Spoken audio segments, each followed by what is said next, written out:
New லான்ச்னா இந்த மாதிரி இருக்குங்க சாரி. சூப்பரா ரெயின்போ பேட்டர்ன்ல ஃபர்ஸ்ட் கிளாஸான சாரி. இந்த மாதிரி பேட்டர்ன் எங்கேயுமே கிடைக்காது. நான் சேலஞ்சே பண்றேன். நான் கொடுக்குற ரேட்ல நான் கொடுக்குற இந்த மாதிரி குவாலிட்டி டிசைன்ஸ்ல எங்கேயுமே உங்களால பார்க்க முடியாது. அந்த மாதிரி சூப்பரான நியூ லான்ச் தான் பண்ணிருக்கோம். இப்ப சாரி பாருங்க எந்த அளவுக்கு அழகா இருக்கு பாருங்க.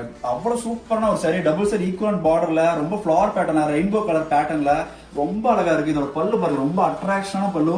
உண்மையா சொல்றேன், இந்த மாதிரி சாரி தயவு செஞ்சு நம்ம சிஸ்டர்ஸ் எல்லாருமே மிஸ் மட்டும் பண்ணிடாதீங்க. இதோட ஹோல்சேல் ரேட் ஜஸ்ட் 700 மட்டுமே. நியூ லான்ச்ல ஃபர்ஸ்ட் கிளாஸான சாரி. ரொம்ப ஒர்த்தான குவாலிட்டியில இந்த மாதிரி கொடுத்துட்டு இருக்கோம். சூப்பரான ப்ளவுஸ் இருக்கு. பியூர்ஸ்ல எந்த மாதிரி இருக்கும் அந்த மாதிரி ஒரு plain blouse double side equal பார்டர்ல ஃபர்ஸ்ட் கிளாஸான sari. Please don't miss it. ஒரு அட்டகாசமான சாரி. ஜஸ்ட் நியூ லான்ச்ல இந்த மாதிரி ரெயின்போ பேட்டர்ல எங்கேயுமே கிடைக்காத ஒரு 700 ரூபீஸ்க்கு ஹோல்சேல் ரேட்ல கொடுத்துருக்கோம். இம்மீடியட்டா ஆர்டர் புக் பண்ண கலர்ஸ் இம்மீடியட்டா இப்ப உங்களுக்கு ஒன் பை ஒன்னா காட்டுறேன்.